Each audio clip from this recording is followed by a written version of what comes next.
Hello everyone, it's Chris from IELTS Daily and we will be beginning in approximately 3 minutes time.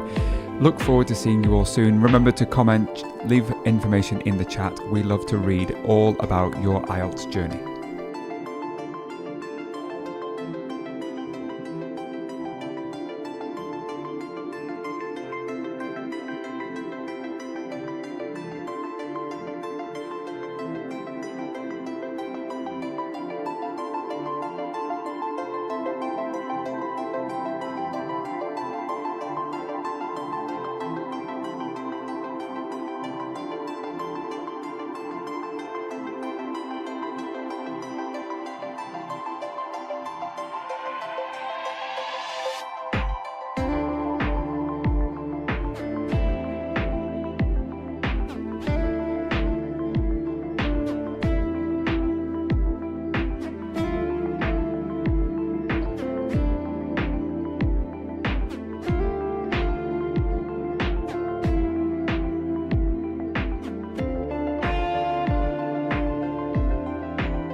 Hey everyone, welcome back. I'm Jay from IELTS Daily, and we're going to be continuing our series answering a few questions related to the IELTS speaking exam. So let's get started, okay?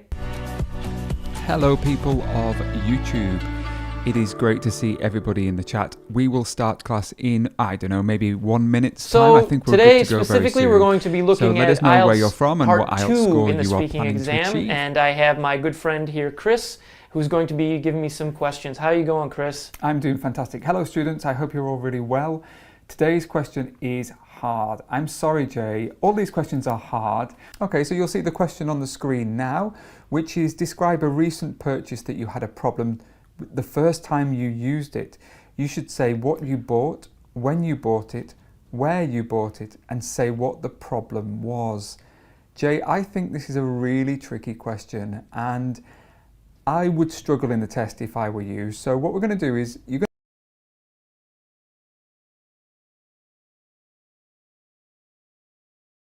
I'm going to stop there and say I think for once we are able to start class on time with no technical problems, fingers crossed.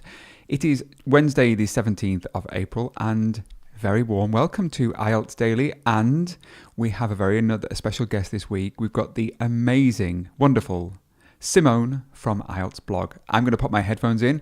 Let's see if Simone is ready and waiting for us. Simone, hello. Let me just see if I can hear you and that we don't have any technical problems this week. Let's see if this is all working. Give me a second. Let's see if Simone can hear us. Hi, Simone. Are you able to hear us, Simone? Let's see. Hi, Simone. Oh, I think I could hear you. Simone, are you there? Are you with us, Simone? Let's try. Yeah, I think Simone should be able to hear us. Hi, Simone. Let me just see if the students, let's ask the students. Students, can you hear me? I think you can. Give me a thumbs up in the chat, which you will see here. Give me a thumbs up if you can hear me, and we'll try and get to Simone.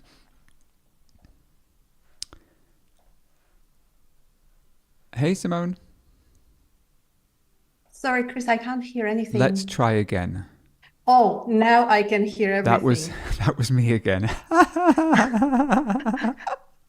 I think the students, let me just 1 second. I think the students, keep talking, Simone. Hello, everyone. Perfect. And I'm sorry for the 5 minutes of silence. That wasn't you. I wasn't that sure wasn't you. what was happening. That was me. It's always me. If you're ever in doubt, it's always Chris. But thankfully this time the technical problem resolved itself very quickly. Yep. Now, let's just ask the students, can they both hear both Simone and myself? Let's see what they're saying in the chat. We can hear both. We can hear both of you, which is wonderful. We can start class on time going forward. Hello, Simone. Hello, Chris. So good to see you. Likewise. We students have, Simone and I have been chatting a lot this week about things that are happening in the IELTS world. And just today, Simone told me some amazing news, which she might be a little bit humble to share with us. So, Simone, would you like to tell us a little bit about what happened with one of your books? Oh, yes. So last lesson, I told everyone about my 2 new books from the High Score Choice series, the Set 7 books that just came out. So they are brand new and literally 2 weeks old. And a few days ago, I received an order from a bookstore in Sydney. And I'm very, very excited about it. They've just received the books. The books got shipped to the store. So if any of you are in Sydney, go to Abby's bookshop and have a look at my books. Yes, and if anybody ever sees any of Simone's books, I want you to pick it up, take a selfie and send it over to Simone because she would be really Yes, grateful. please. Oh, such a great idea, Chris. Amazing. You're the king of good ideas. I have a friend who's an author, and every time I see her book somewhere in the world, she's quite a famous author, and so if I see a book, I take a picture. So if I'm at the airport or if I'm in the city, I take a picture. What's been happening with you, Simone? Anything exciting? Oh, just a lot of work. Preparing lots of materials for sharing on the blog. Collecting all of those questions that people keep sending, because last Saturday there was an exam and people shared some questions and we posted some of them on the blog and some are in the process of being posted. So please keep coming back if you want to know what has been asked just recently. Great. Yeah. If you do want to know the most recent questions, ielts-blog.com. Is that right? Yep. ielts-blog.com. Fantastic. It's really interesting. I have been asking students a lot about when their next test date is, and I've noticed that the majority of people nowadays are still taking paper-based tests. Did you know that? It's so surprising, but it is true. Yeah, it is true. I just assumed that everywhere in the world people were taking computer-delivered tests because of the access and ease. But maybe in some countries the test centers are not set up so that they can handle that many people. Yeah, in many countries, they still prefer the paper-based test. Yeah. Without further ado, I think we should probably start today's class. Would you like to share, Simone, what your proposal for today's class was?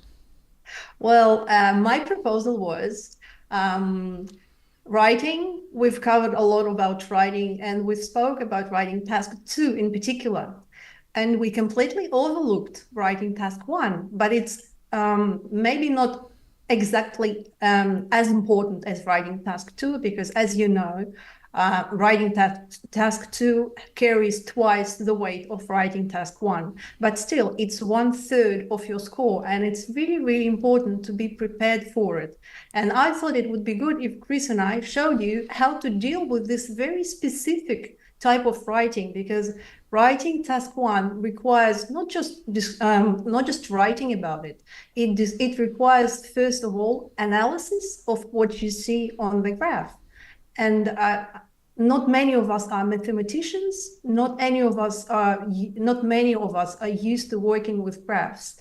And so it's not intuitive and it needs to be taught. So I thought it would be good if Chris and I discussed some ways how you can easily interpret graphs, pie charts, tables, and all of those diagrams that you get in writing task 1. Exactly. And I think I just want to hit home the point that you make about it being, it's important. I genuinely say this to students all the time. Writing task 1 for me is where most students fail. They do not spend enough time understanding what the requirements of the task are. They spend hours and hours and hours preparing themselves for sample questions for writing task 2, and they say, I can't think of any ideas for writing task 2.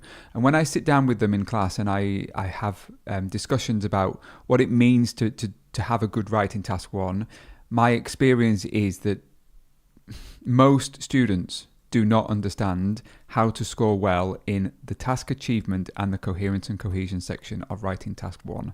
And that, as a result, very often pulls the mark down. So it is one of the things that has struck me. Simone, I mentioned to you that there may be a special guest that's coming to us today.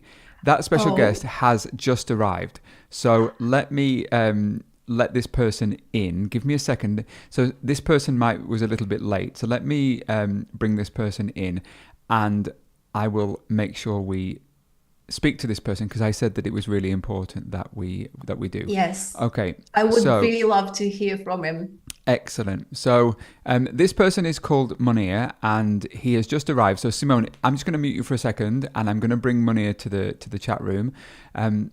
Munir, hello. Nice to see you. And I'm going to bring Munir to the You need to listen just on Zoom now, Munir, not on YouTube anymore. Hello. Nice to see you. Okay. Hello, Chris. Can you hear me? Yeah, if you can just close down your YouTube. Yeah, I just closed it. Thank you so much. So it's great to have you. And first of all, why are you here? Why are you our special guest today? Okay, let me start by introducing myself. I am Munir. You can call me Munir. I'm from Bangladesh. And recently, not recently, like 6 or 7 months ago, I've participated in the IELTS exam and got a pretty good score, I guess. Are you being modest? Are you being modest? Or tell the students what score you actually got. Overall, I got 7.5. Mm-hmm. In listening, I got 8.5. Mm-hmm. In reading, I got 7.5. In speaking, I got 7.5. And in writing, I had 6.5. Oh, Munir, what happened in writing?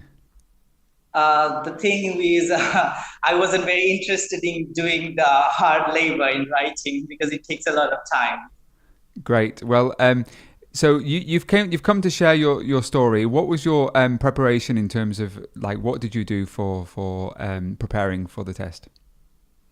So what I did was, first of all, I was very confused on what to do.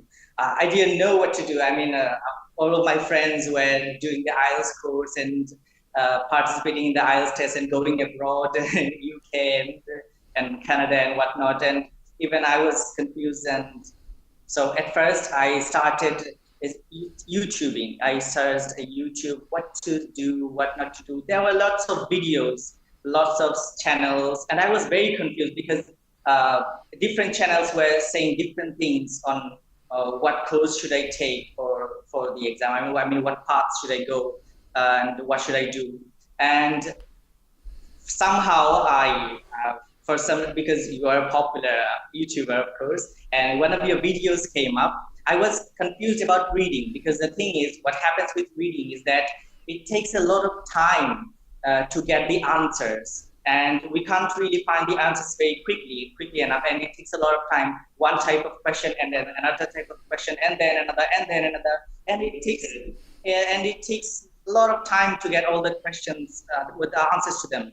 And what I found the most interesting about one of your videos is the one about multitasking, where you showed how to manage our time properly, especially for reading. That by one of your reading, one of those videos, you showed us how to just do all of the questions at the same time, if I have to simplify it. And that really helped me manage my time. And even now, as I'm just a little guy, so in this small part of a small country, and I'm an IELTS instructor concept Moli Bazar, and I try to teach the same to my students. When they hear this type of, it's a tip, right? A tip for reading. When they hear this tip and they're like, whoa, we never heard of it. That's really awesome. Where did you get this from? And I say, there's a guy called Chris, IELTS Daily. You can search him, and I got lots of help from his videos, so you can check him online. That's very kind of you, Munir, and if for anybody that wants to know what that strategy looks like, the simplest way is to head over to, first of all, you can go to the IELTS Daily website, or you can come to the IELTS Daily app, which is available to download. There's lots of free exercises, lots of free content that you can do on there. But the particular video that Munir is talking about, I'm very proud of it. I made it about 2 years ago, and it's helped thousands of people. And if you look at the comments below under the video, people say like, I jumped from a band 5.5 to a band 8, or I jumped from a band 6.5 to a band 8.5.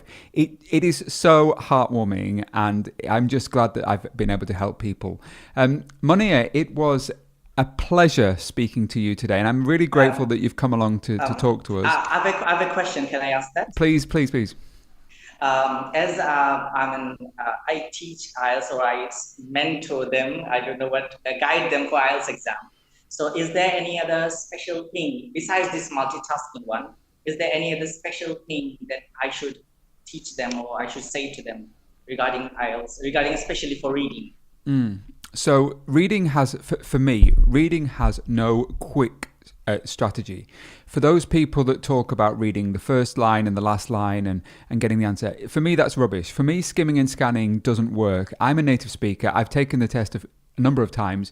Those strategies do not work for me. The most important thing when I read is I understand the majority of the text. Now, you do not need to understand the hard words when you're reading IELTS text. They're not there to test you on unknown words. They're there to test you on comprehension of the passage. So for me, the tip is don't rush. And the most important thing is do not spend time looking for answers. If you can't find an answer, keep going. Okay, the time is the most valuable thing that you have in the exam. So push yourself forward and come back later if you can't find an answer. Because when you come back, you're going to be in a different headspace, and the answer will probably appear more easily than you were expecting it, or that you if you struggle to find it the first time. So never have the doubt or the don't be frightened of carrying on. Yeah, thank you. Oh, right. I have another question. Can I ask that as well? Please, yeah, 2 minutes, a very quick one.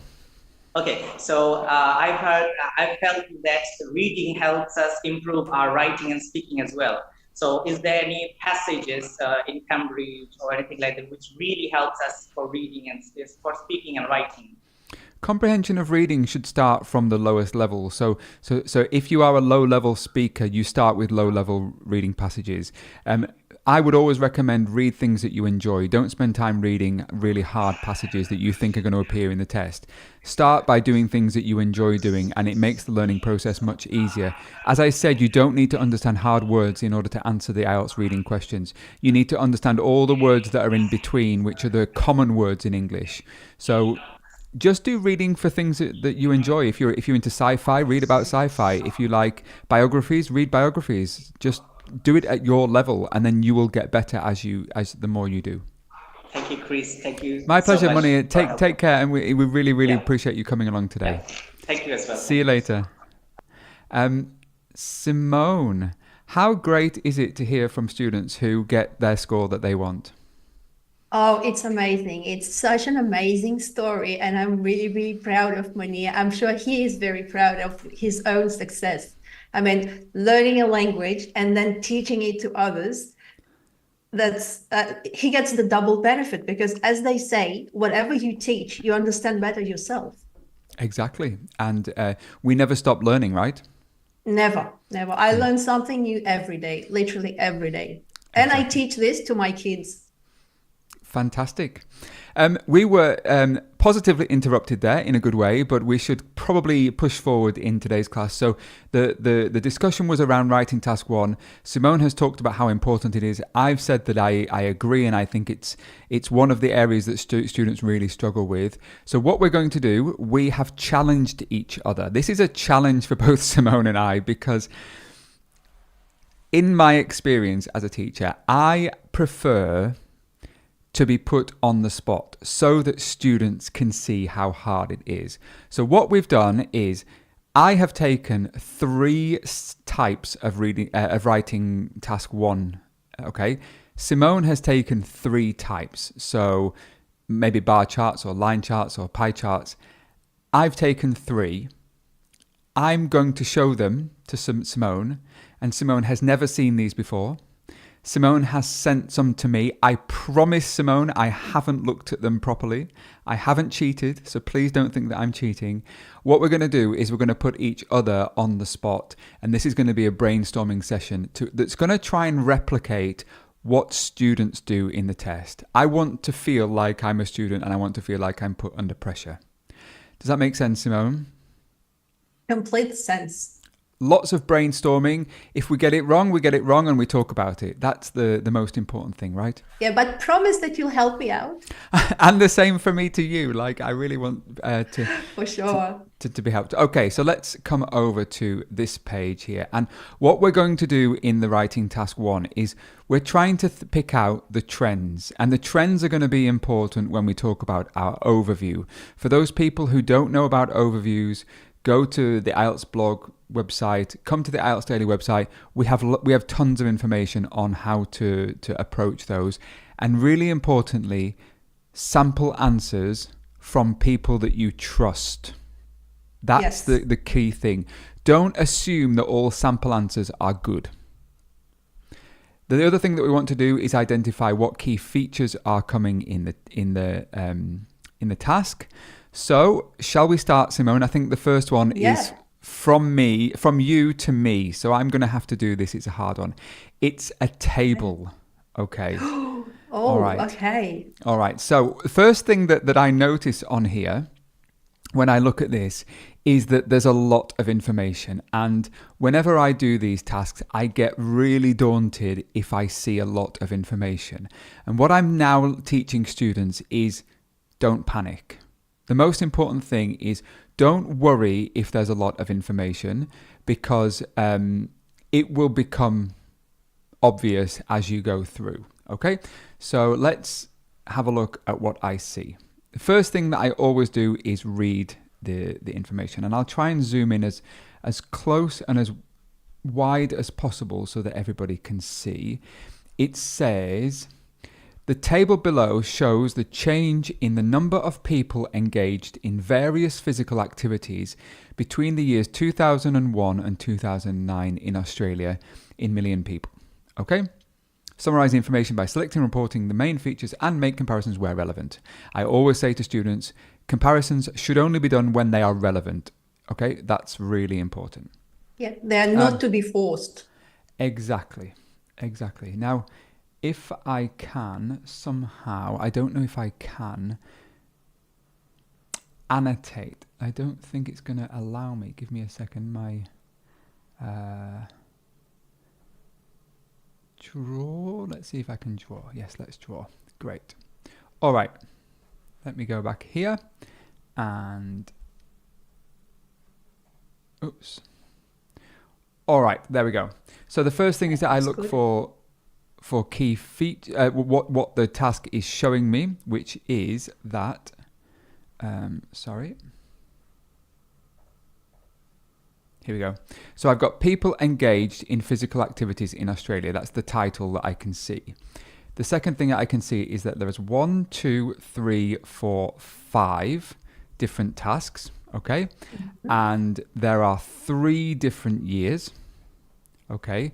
And what it's saying is they are people engaged. So the percentage of people engaged is what is being shown. And interestingly, it's showing the percent change. Now, I've never seen this before, and I just assume that the percent change is going to be from the first year to the last year, because it doesn't give any other indication otherwise, right? Yeah. And these numbers in the table, they are people in million people. Yes, you're absolutely right. My bad. Yeah, people in millions of people. Thank you very much. I was reading the wrong thing. Great. So 1.4 million people did running in 2001. 2.2 million people did running in 2009. So that's the first thing that I notice. Now, whenever I do the task like this, I always ask some questions. I say, did it go up or did it go down? all right? And that will help me provide an overview. So what happened with running? Running went up and it went up here. So overall, it went up.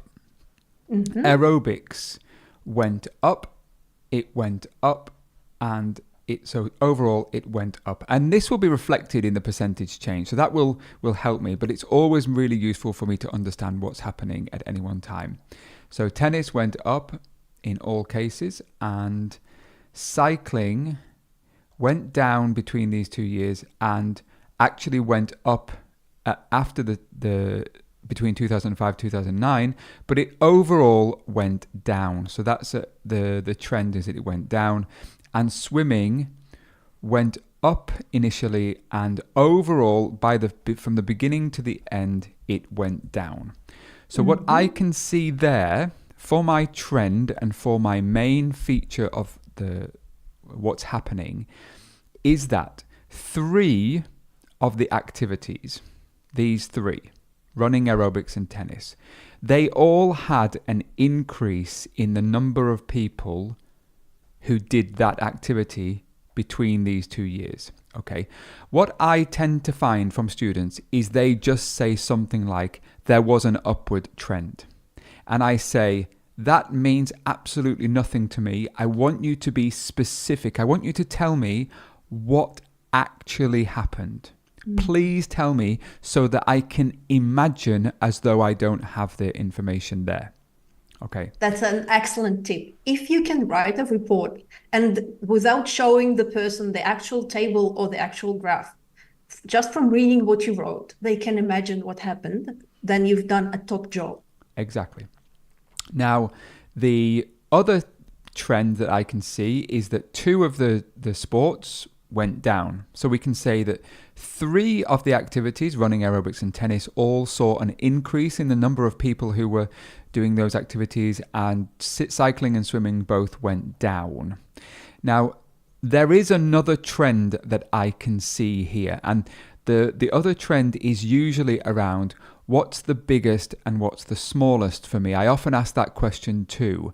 And the other thing that I can see is that cycling, in all of the years that are listed, except actually for 2005. So cycling was the biggest in this one. Swimming was the biggest in this one. Okay. And cycling was the biggest here.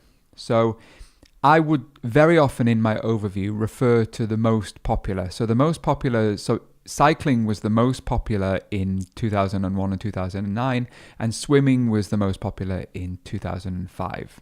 Okay, you could say something like that cycling was generally very popular in all 3 years. That would be another possible trend that you talked about.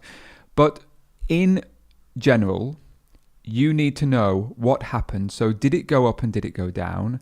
And also, what was the biggest and what was the smallest? All right. Now, the up-down question is only appropriate if you have a change in time.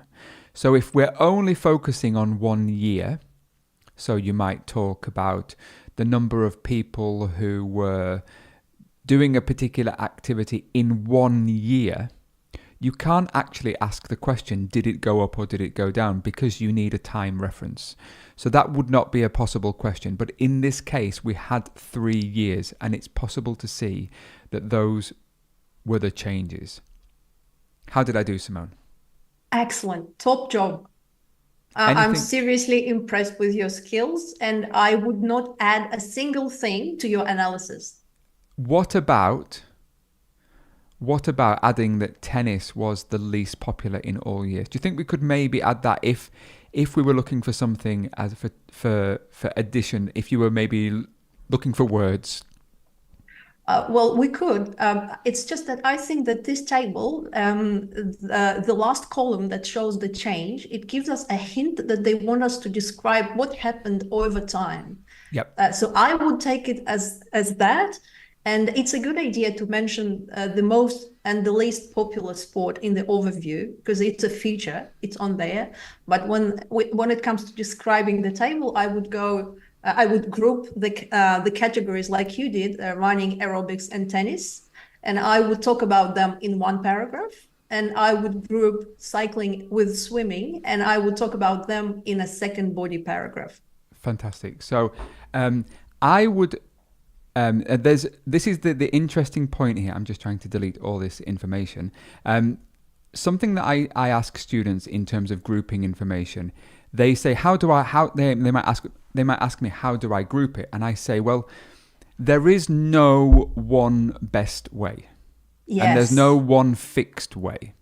So Simone has just given a really good possible example, which was grouping the information based on the changes. So you would have a paragraph about these. Is that right, Simone? Yes, I would have my first body paragraph talking about running, aerobics, and tennis.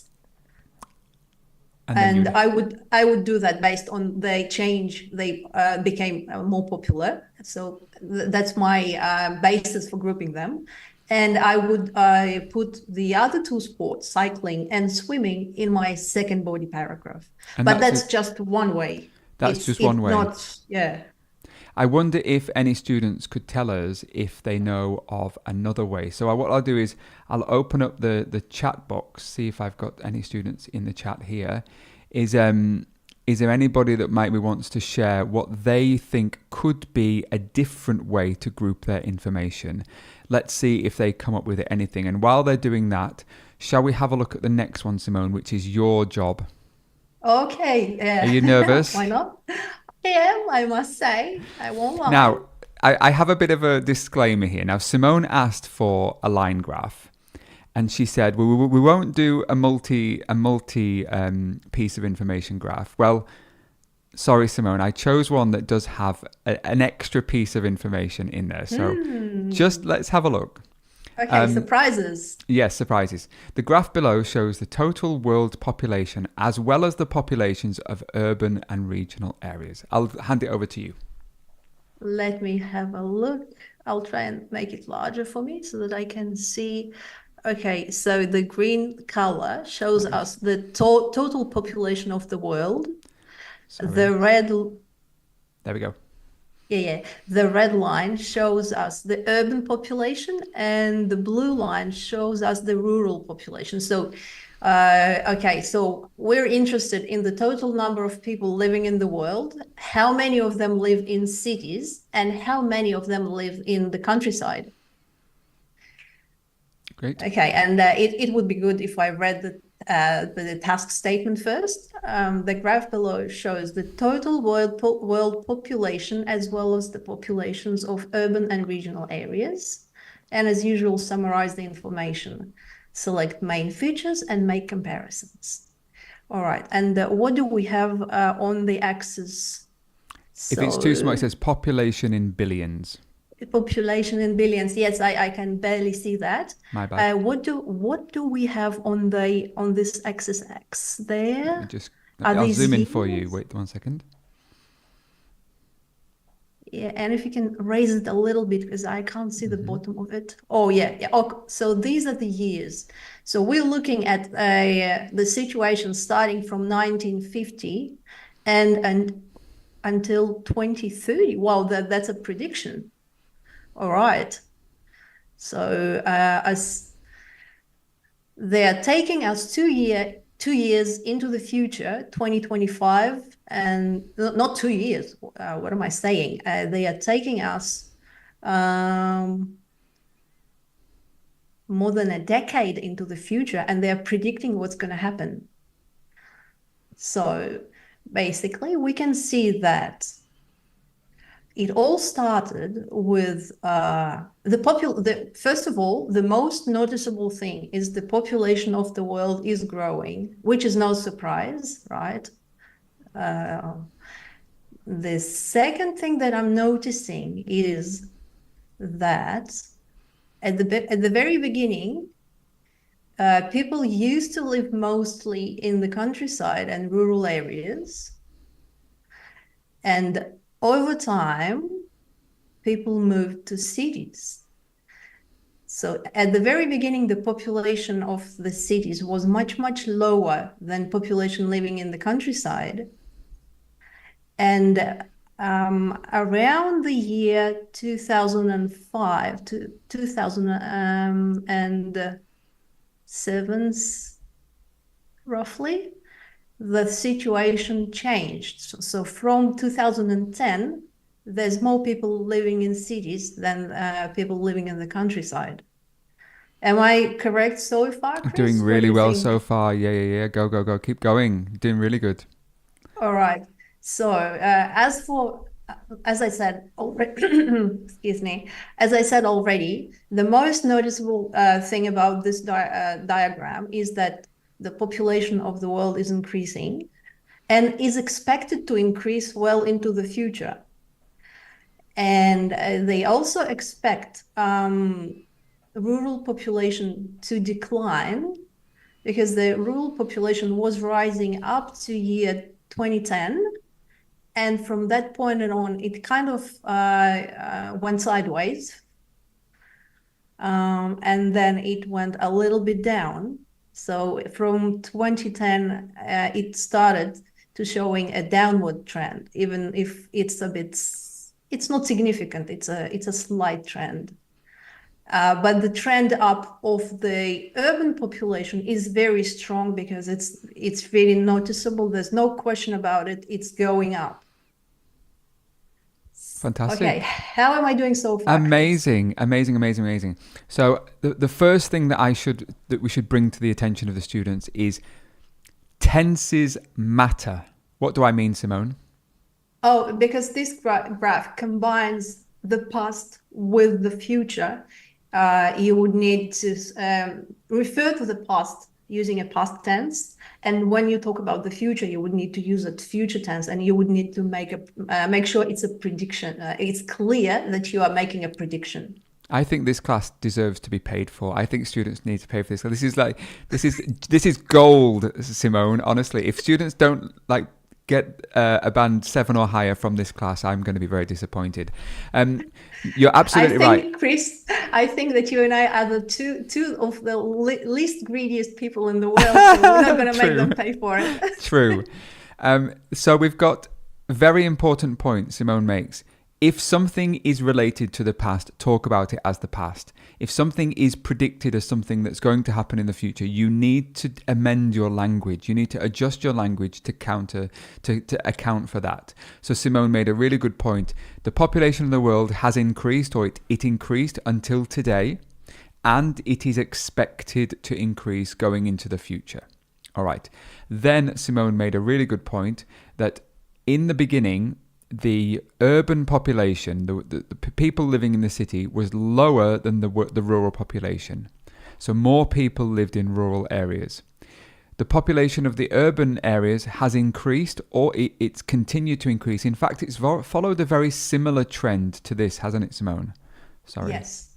So what you can say is that the urban population has increased, and again, it is expected to increase in the future.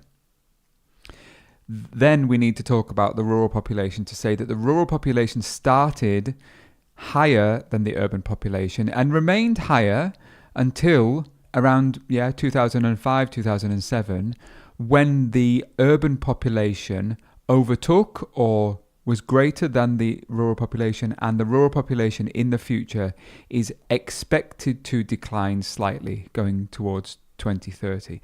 And can I mention one important thing? Yeah. It's about adding information that's not on the graph. So many people, or some people, would be inclined to start explaining why this happened, why people moved from the countryside and to the cities. And they might say something, it's because of all of the jobs and, better standard of living being available in the cities. Don't do that. You're not allowed to imply or infer anything from the graph. Wonderful. That was a really good job. Now, the final thing that students need to do is they have to cover all the key features. And because there are not many key features here, there's not big fluctuations, it's useful to say kind of the total world population started around 2.5 billion in 1950, right? it has risen steadily, reaching around, I need to draw this here. My mouse isn't good for drawing lines, but you would have to draw a line here. Maybe 7.5 billion today in 2024, and is expected to reach, I don't know, around 8.5 billion people by 2030. And you need to include data, because one thing that many students don't realize, that if you don't include data, if you don't include data, you get a maximum of a band 5. You can't score any higher than band 5 in task achievement if you don't include data to support your description. Yeah, that's true. Wonderful. Shall we go to the next one, which is mine? I haven't looked at this one either. Okay. This is really useful for students, I think. It's a floor plan. Oh gosh. So here's a bit of a secret. I had a floor plan once in a real test and I hated it. I find it, at the time, I really, really hated it because I didn't realize all of the information needs to be covered. And I don't know if you find this, Simone, but the overview in a floor plan or a map can be really hard. Yeah, because you kind of work the other way around. You look at the changes and you see, okay, this moved that, moved there, and that, and they got rid of that. But then you have to summarize it, and you do it in the overview, which is before you actually get to write it. Exactly. And you've got to get into the mind of the examiner to think, oh, well, really, what do they want from me? So I might not get this one. I might not do very well on this one because, as I said, floor plans are hard for me. Let me have a look. Don't worry, Chris, I'll help you. Thank you. The plans below show the layout of the ground floor of a school library in 2001 and how it changed as a result of the renovations in 2009. All right. So a pretty standard, I would say this was a standard type of floor plan in the test. You might see the floor plan of a cafe or of a museum where things change. Okay, nothing on the left. So the library ground floor 2001. Yeah, it's just one floor.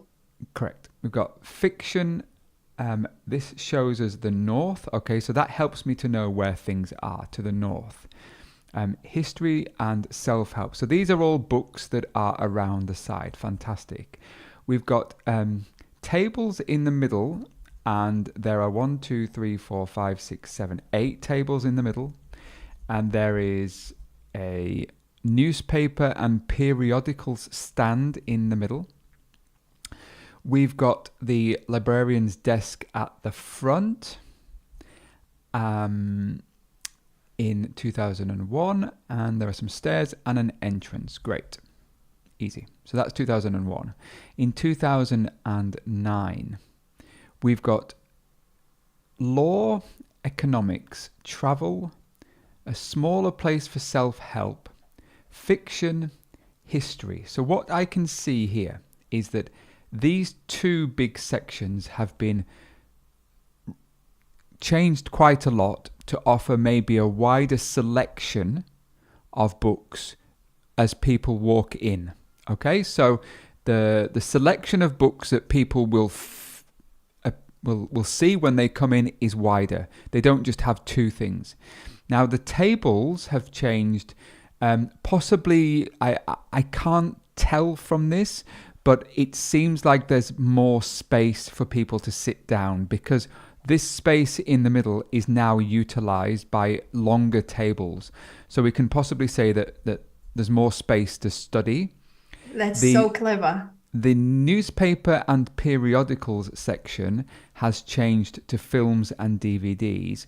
So that would say to me that the old printed stuff is no longer important, and some of the new stuff that maybe attracts a younger crowd of people who wanted to see multimedia things is now available. And there's a very important thing at the back, which is the children's area in the north side, which has been given an area maybe where children can sit and read books. Finally, the computers. The computers have been added to. I don't know if there's actually 2 computer workstations there, but again, the whole thing for me is talking about modernization and choice, making the library a more modern place for people, more accessible for people, giving them more options when they come in. So the overview, and this is the hard part that I really struggle with, the overview should not really cover details that you see. You should be covering the stand back and look down and say what's happening. So for the me, spirit of things. the spirit.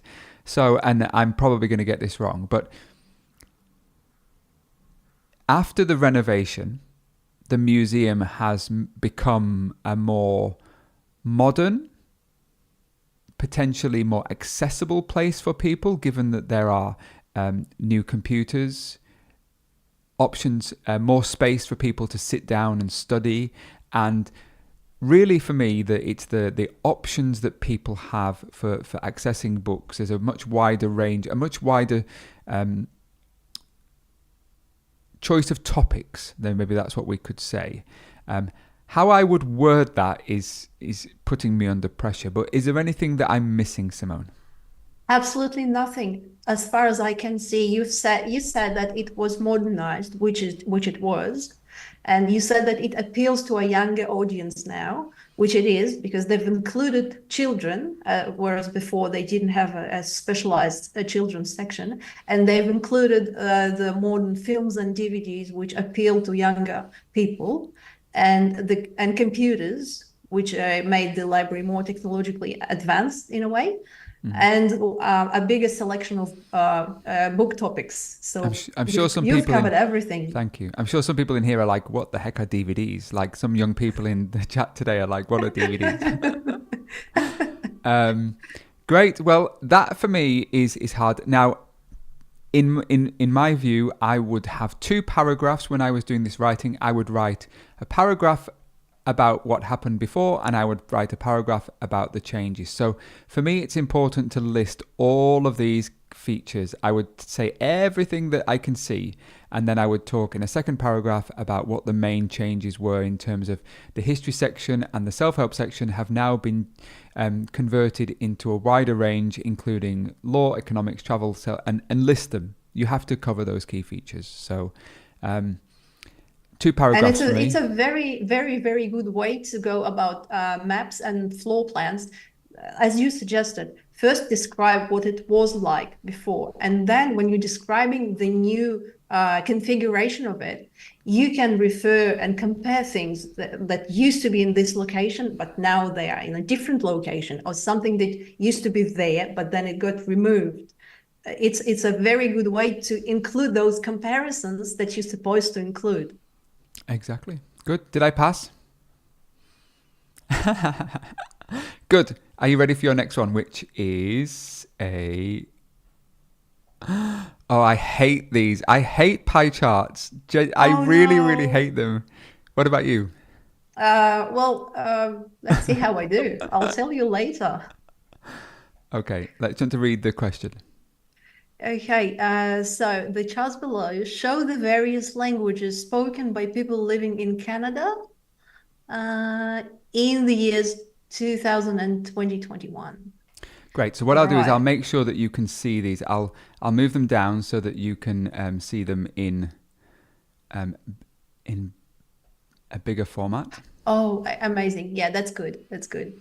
So the various languages spoken by people in Canada in year 2000 were English, French, both French and English, and other languages. Mm-hmm. And let me just put this up here, and I'll make it bigger for you.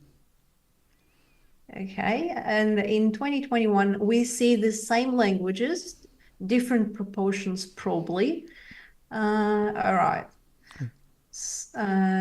So in the year 2000, the largest proportion of people spoke French. Now the second largest spoke other language. Is it other language? No, English. So first French, then English, then both French and English, and the smallest proportion spoke other languages. And now when we look at the situation in 20 years past, 21, we can see that the majority of people speak both English and French, this is 2021, we're in 2024 now, so they spoke English and French. 28% spoke French only, that's the second largest group. 20% spoke just English, and 14% spoke other languages. All right, so that I think is increased from memory. I will So try it and used make to it. be. You can make it smaller now that I know all the segments. It's fine if you make it smaller. Mhm. Okay, so 11% used to speak other languages, and after that, it increased to 14%. English went from 31 to 20. Both French and English increased. So, but the number of bilingual people increased. The number of French-speaking people decreased from 36 to 28. And that's about it. Okay, so we can say that in the year 2000, the most noticeable proportion was people speaking French. However, by 2021, that changed, and now the most noticeable group is people speaking French and English. All right. Well, I think that pretty much covers it. I would tend to agree. The bit that I would maybe add is that what does it really show you in terms of the single languages, English only and French only, both went down, didn't they? Yes, that's a clever observation. The bilingual and the other languages went up. So I think we can infer from that fewer people now speak only one language. Whereas nowadays people tend to speak more bilingually, 2 languages or more languages. But I think what you did with covering the largest features in both years was great, and you already implied the fact that more people speak 2 languages or are bilingual. So it's, for me, pie charts are hard. Sometimes you'll have a pie chart that doesn't have a time reference. So in this case, you are able to make a change over time. Sometimes in the test, you won't get a change over time. You might have 2 independent pie charts. And those are really hard for me because you have to think, what does the examiner want from me? How many paragraphs would you write, Simone? I would probably have 2 body paragraphs. And how would you separate them? I think, well, we could do each pie chart in a separate paragraph, but I don't think that's the best way, because if we want to compare and contrast, it's easier if we group things by things that we can compare and contrast. So we could speak about the largest features in one paragraph, or we could speak about things that changed the most in one paragraph, and in the second paragraph, we could put things that changed the least. I would say that's, so I would tend, for me, in this case, to go with the easy option, which is to talk about each pie chart individually, and just to say, in my first paragraph, I would say, in 2000, French was the language which most people spoke at 36%, followed by English only, which was at 31%. And then in your second paragraph, you could say things were really different in 2021, as fewer people spoke French, as only 28% people spoke French, and the number of English speakers also, the percentage of English speakers also reduced. But this was kind of offset by the increase in the number of bilingual people. So you're making a comparison in that way, and it allows you to kind of tick everything off so that you know that you've covered everything. Yep, it's a good way as well. Good. Well done, Simone. Good job. Thank you. Let's see what my next one is. I've got another one, which is a bar chart. I told you I hate task one, especially in 20 minutes. I think task one's unfairly difficult. In 20 minutes, it's hard. The chart below shows participation of Australian children in certain sport activities outside of school hours. Okay. I can see that the participation of Australian children in sports outside of school hours. Great. So it's the same. We've got boys and girls. Boys are in blue and girls are in green. How many sports are there? We can see swimming, football, netball, basketball, and no sports. So there are actually 5 categories. And does it tell us? I think I've forgotten it already. No year. Is that right, Simone? There's no year. Great. No. That's fine. That's great. So let's say the following. I'm gonna observe the following.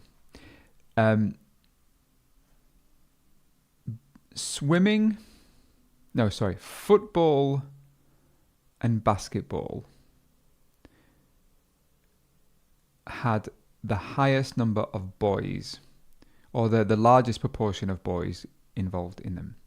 Swimming. Chris, I think you need to move the chart a little bit up. Thank please. you. Thank you. All good. Perfect. Basketball and football, they were both more popular with boys. Swimming, netball, and no sports were more popular than with girls. So that's the first trend that I can see. There are 2 sports which are really popular with boys, which are football and basketball. And football is noticeably more popular with boys. Noticeably. Yeah, it's the highest graph. There are 3 which are more popular with girls, which are swimming, netball, and no sports.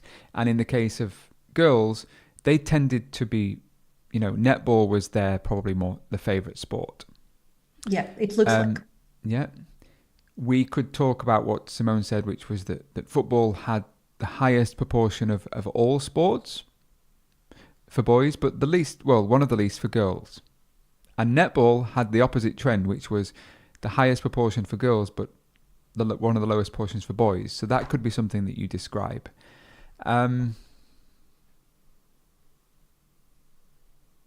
Is there anything else that I would talk about here? When there's no change in time, I find it really hard. I find it so hard to find trends when there's no change in time. What else would you include here, Simone? Oh, well, I think you pretty much covered everything. It's now just a question of what we put in the overview and how we describe them in the paragraphs. So in my overview, I would say 2 of the sports, football and basketball, were particularly more popular with boys, whereas the other 2 and no sports were swimming and netball were more popular with girls. Then maybe mention the highest for football for boys and netball for girls. Yeah, that's an excellent way.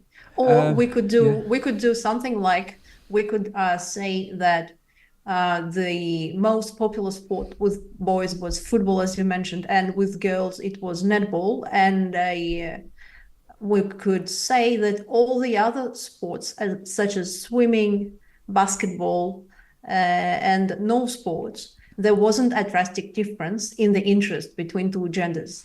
Good. Yeah, I like that. The controversial thing about organizing ideas now, personally, and we've already mentioned, there's no one best way, but I find that if there are 2 colors in the graph, I would just split them into 2 colors. Now, a lot of people don't. I just prefer it. So I would talk about, in terms of boys' participation, I would say football was the most popular with 18%, followed by basketball at 12%. Swimming was like the third most popular sport at 9%, and the remaining two, which were netball and no sports, were not very popular with only 2% and 3% respectively. And then we can move a paragraph to talk about the girls. And by doing it this way, I just know that I cover everything. There's no right or wrong way. You could put them as what Simone said, as the kind of the highest participation rates were in football for boys and netball for girls. The most important thing that you need to know is that you have to cover all the key features, and include data. Yep. We've got 3 minutes. Simone, do you think you can do one in 3 minutes? Oh, I'll try, but I can't promise anything. It's a hard one, this one, I'm sorry. It's a process, and it's a bit complicated. So let's have a look at the question. Which makes it interesting. Okay, let's see. So the diagram shows how a company called HB Office Recycling recycles unwanted office furniture and equipment from other businesses. All right, so basically they're in the business of recycling, and how they do it is by they visit businesses to pick up unwanted items. They put them in a van. They take them to the HB Office Recycling headquarters or warehouse or whatever the thing is. And there it gets sorted. And when they're sorting it, they are sorting it into 4 groups, 4 types of furniture. One is priority 1, which is intended for reuse. The other one is second priority, remanufacturing using repaired and new parts. So basically they take it apart and reuse the parts of it. Then priority 3 is materials recycling, that basically they recycle just the materials, they don't use the parts. And non-recyclable are the last priority because they go into landfill and they're not getting used. All right. And when they do, when they allocate it for priority 1 group, it gets sent to charities, customers, and schools. So they get to benefit from that unwanted furniture. Or maybe not just furniture. I can see a computer screen there and something else that I cannot identify. And when it goes to second priority remanufacturing, they remake it, and I'm assuming they're selling the items to customers. So basically, they get the unwanted things, repair them, and resell them. Now, everything that takes recycling, that can be recycled, goes to a recycling center. It gets sent. And the things that get recycled are plastics, metals, and wood. Okay, and the last one I've already covered. It goes to landfill, which is just a gigantic pile of rubbish. Okay, so before you carry on there, Simone, this is this comes from IELTS, so that I haven't invented this question. This is taken from the IELTS have some practice material, so this is an example from there, because sometimes finding a really good process is hard. So I wanted to show something which is really reflective and representative of the what IELTS will publish. So what's your thoughts on the overview? This is hard. Okay, so what I like to do with processes, I like to see if there's a lot of stages every time you see a process. I like to see if they can be grouped in some kind of way. So here I can see 2 major stages. One stage is collecting the items, and the other stage is sorting the items. And then I really like that idea. Yeah, that's for me. There are 2 stages: collection and sorting. And it's collection and sorting, and then dealing with. Good. Yep. And then every stage can be then broken down into little steps or stages, sub-steps. And that will be for the first stage of collection, it would be transportation and storing it in the company warehouse. And when it comes to sorting, which is the other stage, major stage, it can be broken down according to all of those priority 1, 2, 3, and 4. And then I would probably not go level by level, but I would go into priority 1, finish talking about it, then priority 2, finish talking about it, and then priority 3, go from the start of that stage and until the beginning, until the end of it. Exactly. For me, I am just pulling up my sample response, my overview, and I'll get your feedback on my overview, Simone, because one of the trickiest things for me is writing an overview for a process, and it's the top down look at what the whole process is about. Okay, and I said the following, and I'll get some feedback from you. Let's see if I can put it on here.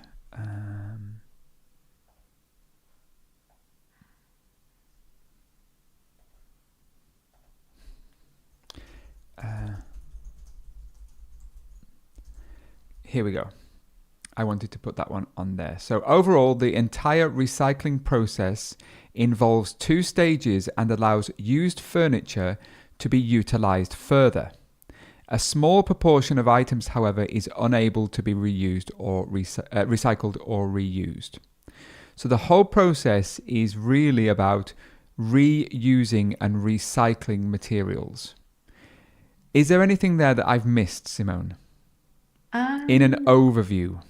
I don't think so, because you mentioned reuse and you mentioned recycling and you mentioned the non-recyclable items. So that covers the entire graph, I think. Yeah. The diagram.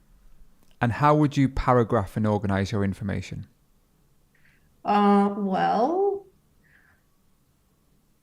I'm just looking at this diagram, and because stage 1 is kind of small and stage 2 is pretty big, I'm just doubting how I would really arrange this, because I would, and if I were to describe just collection, transportation, and storage, it would give me a very small paragraph, body paragraph 1. And then if I were to put everything else in second paragraph, body paragraph, it would make it very large. So I'm just in 2 minds about that. How would you do it, Chris? I actually did it like that, and I see that one of my paragraphs is shorter than the other. There's nothing in the test that says that you have to have paragraphs of equal length. The important part is logical organization, and I do think that writing about this and writing about this is probably the most logical. I appreciate that this paragraph is going to have more information. Now, if you want to see my sample answer, critique it, and want to see what you think, come over to the IELTS Daily app. There it is. You can have a look at the sample answer, which is on the app, see what I did and see how you think I did. Remember, 20 minutes in the test, Simone, is bloody hard, isn't it?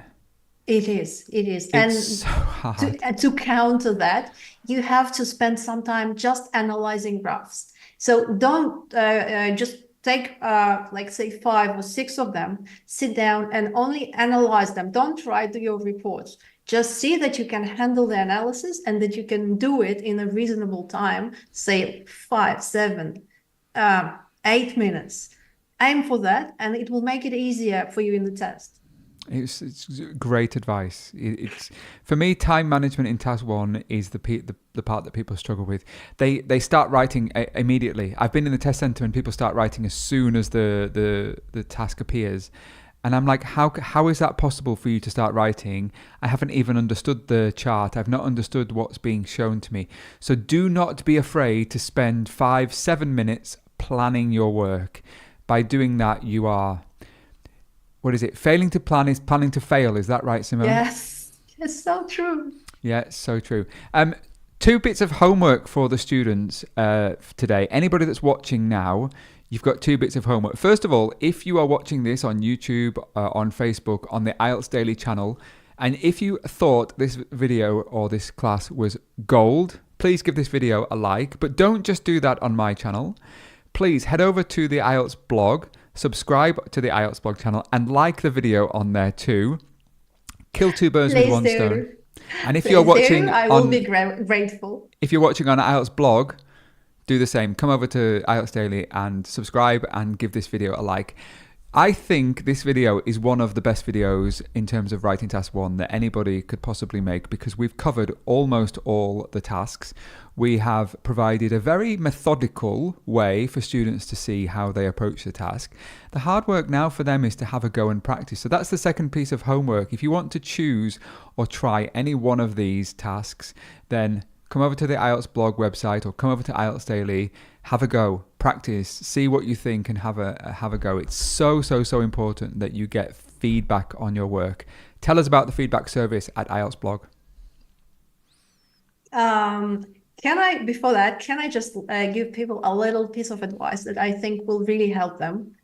When you do your homework, choose the type of graph that you hate, because this one you have real trouble handling.